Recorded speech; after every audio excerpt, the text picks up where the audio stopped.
Saya semalam bentangkan, macam saya sebut, ada orang kurang selesa, dia rasa macam mana ni, mestilah kita berkempen dengan secara diam. Kan? Sebab kebimbangan dia kalau kita berkempen terbuka nanti parti goyang, parti dan sebagainya. Saya ada beberapa petua lah. Satu, jangan cuba sembunyikan apa-apa daripada rakyat. Jangan. Sebab rakyat sekarang ni cerdik. Itu pun misi kita sebagai parti politik. Dulu kita turun ke jalan raya jadi parti reformasi. Sebenarnya bukan sangat nak berkuasa.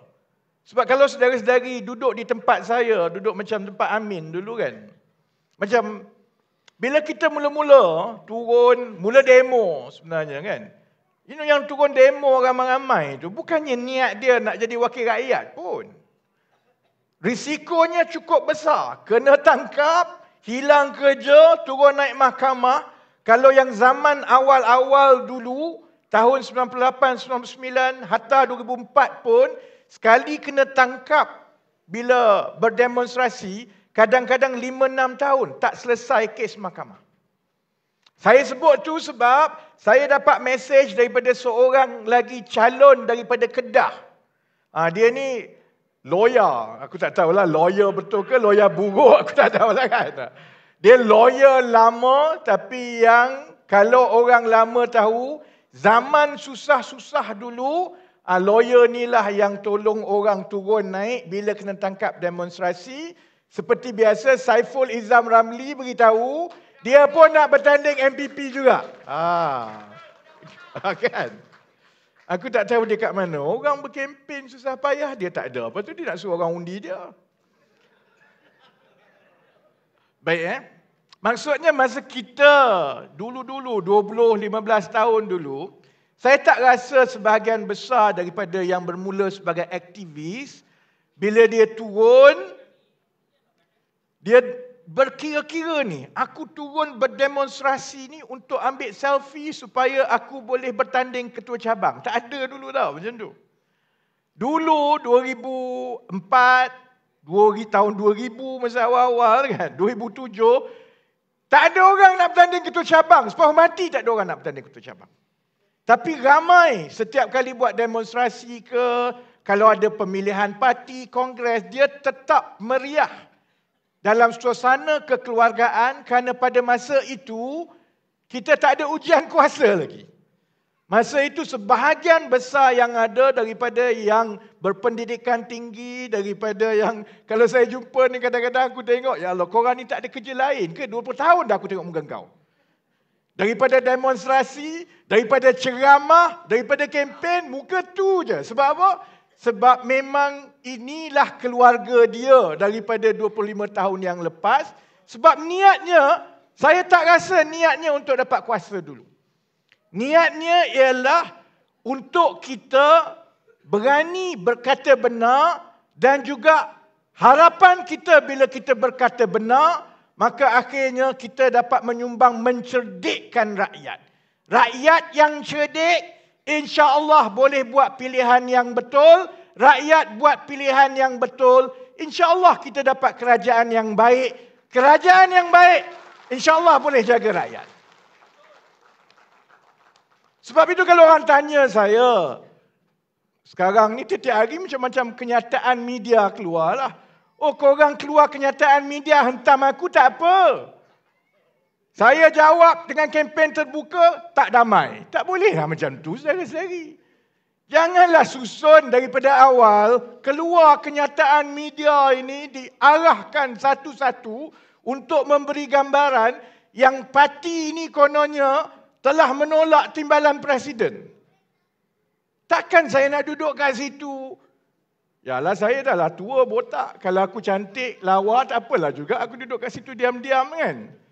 Jadi sebab itu, hanya kerana kita berkuasa sekarang, jangan kita lupa bahawa nadi dan jiwa parti ini tidak boleh berubah hanya kerana kita berkuasa. Dan kita daripada dulu macam ini, kita tidak pernah gentar untuk bentangkan kepada rakyat. Sebab itu semalam saya kongsi keadaan sekarang ini 2 tahun sebelum masuk pilihan raya. Ada orang marah. Ada orang marah kerana yalah kadang-kadang saya bimbang perangai kita ni lama-lama kalau terus macam ini yang orang kata sokongan membawa rebah. Dia nak dengar sangat semua ni cantik-cantik belaka. Tak semua cantik, saudara-saudari. Kita kena terima hakikat bahawa sokongan kita sokongan pengundi Melayu ni. Saya dah tunjuk semalam, saya nak ulas sedikit pasal utara. Sebab utara ni lain sikit sebab korang suka orang yang sempoi. Tempat lain tak apa, tak sempoi boleh menang. Kalau di Kedah, Menteri Besar kena sempoi. Jadi payah sikit kan. Kita semua tahu bahawa sekarang ini saya harap kita semua tahu bahawa sokongan Melayu itu belum sampai ke peringkat yang sepatutnya. Ini sokongan nasional tau. Sokongan Melayu kepada PKR dan PH setakat ini April 2025 hanya 27%. Kalau sokongan 27%, ini angka nasional yang digunakan dengan sampling mengikut saiz yang sepatutnya dengan secara saintifik untuk mewakili secara saintifik pandangan pengundi Melayu di seluruh negara. Kalau angka purata nasional 27%, maksudnya angka di Kedah berapa? Sudah tentu jauh lagi rendah daripada 27%. Sebab 27% ni dah campur daripada negeri-negeri yang memang PKR dan PH lebih kuat sokongan Melayunya. Baik daripada Selangor wilayah yang kawasan bandar, baik daripada Negeri Sembilan, Melaka ataupun Johor yang kawasan selatan, memang secara tradisionalnya undi kepada PKR dan PH ini di kalangan pengundi Melayu lebih tinggi daripada sokongan berbanding dengan di utara, terutamanya Kedah dan Perlis. Jadi sebenarnya kalau di Kedah dan Perlis, termasuklah sebahagian kawasan Pulau Pinang, kalau angkanya 27%, keadaan dia lebih mencabar di sini. Dahlah korang nak kena cari seorang calon MB yang sempoi ni. Sekarang lagi teruk, tidak cukup dengan calon MB yang sempoi, korang juga kena cari seorang calon MB yang pandai berkaraoke dan tak nak berhenti menyanyi sampai bila-bila. Tak mudah tau. Jadi sebab itu saya nak beritahu, saya boleh memilih beritahu kat semua orang cantik, hebat, kita kuat. Keadaannya tak begitu, saudara-saudari. Pemimpin dekat atas, termasuklah saya, Amin semua, bila kita masuk pilihan raya, kalah menang, hidup kami tak berubah. Okeylah, ada orang mungkin dia rasa dia hebat, dia jadi menteri ke, dia jadi ahli parlimen ke. Lepas itu, kalau dah kalah, saya tak adalah jadi miskin. Saya boleh terus dah jadi bekas ahli parlimen, bekas menteri. Saya hidup biasa je. Tapi orang di bawah yang terpaksa masa pilihan raya, kempen pacak bendera, pasang ketuk pintu. Lepas itu, habis masa kalau dia kerja sambilan, dia bukan kerja tetap. Maksudnya kalau 2 minggu kempen, 2 minggu dia tak pergi kerja. Sebab itu selalunya bila kalah, yang marah sangat itu bukannya calon. Yang marah frust menonggeng itu ialah jentera yang buat kerja lama. Sama macam kita dalam pemilihan parti. Bila kalah, calon tu okeylah, terasalah sekejap. Tapi lepas itu dia boleh terus. Tapi anggota dan juga jentera kita yang duk ketuk pintu bawa orang keluar, yang ini dia terasa sangat. Sebab itu tadi siapa tadi calon MPP AMK tadi, saya bersetuju sebenarnya kalau nak bergurau dengan JPP. Pastikan kali ini pemilihan kita memilih bukan melantik. Kalau nak lantik cakap awal-awal. Tak payah buat pemilihan, kita buat loteri, senang macam itu. Baik Ada orang kata, dan ini berhati-hati dengan rasa selesa yang kadang-kadang dimainkan oleh orang kita sendiri. Dia kata tak apa, dia tunjukkan ini kerusi-kerusi yang PN menang dengan majoriti yang kurang. Dia kata dulu PH dapat banyak ini, BN dapat banyak ni, PH campur BN undinya lebih besar daripada PN, maka kursi-kursi ini akan jatuh nanti. Ini termasuklah kursi-kursi di Kedah, Kulim Bandar Baru, Merebuk semua. Saudara-saudara ingat, kita boleh baca ke macam mana pengundi Melayu akan mengundi nanti?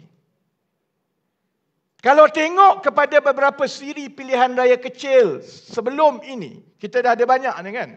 Agak-agaknya macam mana pengundi Melayu menggunakan taktik bila dia mengundi dalam pilihan raya.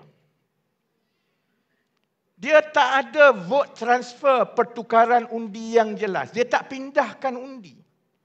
Kalau kerusi itu, walaupun PHBN bertanding dan dia lawan calon daripada PN, setakat ini rekod menunjukkan ada trend yang mana pengundi yang UMNO itu diundi PN. Pengundi PH undi BN 100% di kawasan yang BN lawan PN, tapi di kawasan yang PH lawan PN, pengundi BN itu dia undi secara taktikalnya kepada PN. Jadi kalaupun orang kata tak apa, kita baru 27, 30%, kita tetap akan menang, saya tak rasa keadaan itu akan jadi begitu. Saya rasa dia lebih suka kerana undi daripada BN itu bukan 100% akan dipindahkan kepada PH kalaupun PH dan BN akan bergabung. Dan kita tak ada masa yang panjang, kita hanya ada 2 tahun.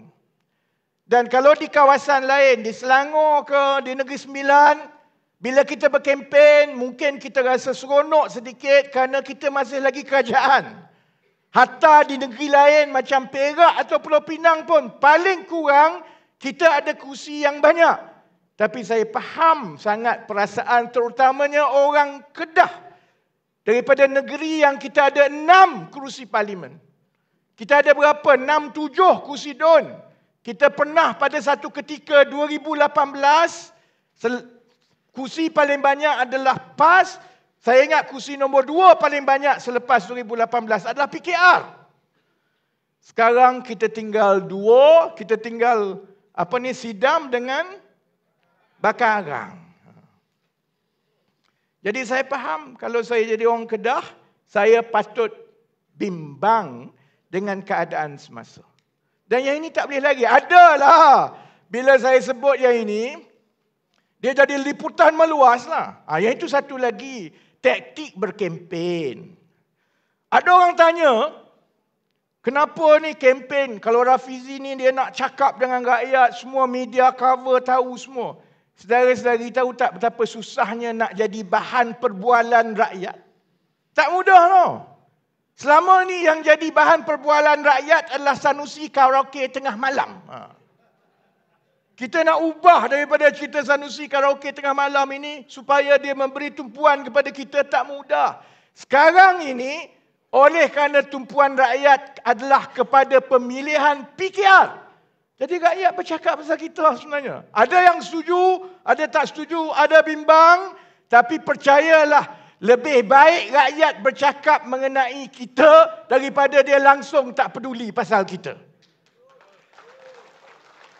Jadi, ada orang persoalkan lah. Ada budak, saya ingat budak-budak lah. Ni budak-budak. Ada orang duk forward kat saya, ni budak ni kurang hajar betul. Dia kata kau tipu data ni semua. Janganlah marah kat dia. Dia baru saja dalam parti dan dalam politik. Kita dah melalui banyak yang watak-watak macam ini. Kalau saya nak menipu, buat apalah saya nak tunjukkan semua ni. Kalau saya sebut pun, saya tak tunjuk graf pun, orang akan petik juga sebenarnya. Tapi selama sekarang ni dah 10 tahun, memang orang tahu Saya memang mengikuti turun naik sokongan rakyat mengenai isu-isu penting, mengenai politik dan sosioekonomi di negara ini tiap-tiap bulan. Kenapa saya berbelanja buat benda itu? Kerana maklumat ini adalah satu kelebihan yang hanya ada pada PKR. Parti lain sampai sekarang tak boleh buat begini.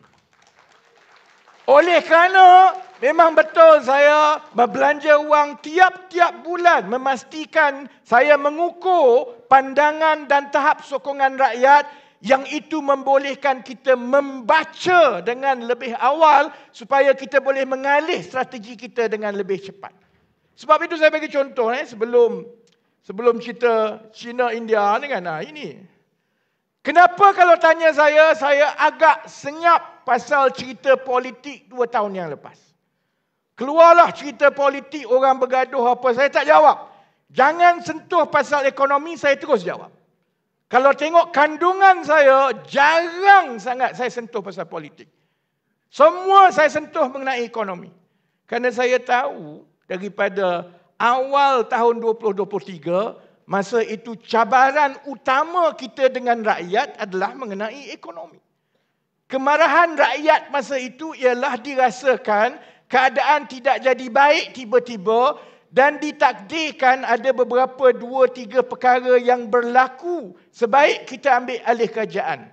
April 2023, saya ingat kadar OPR interest naik daripada 2.5% kepada 3%. Orang marah masa itu.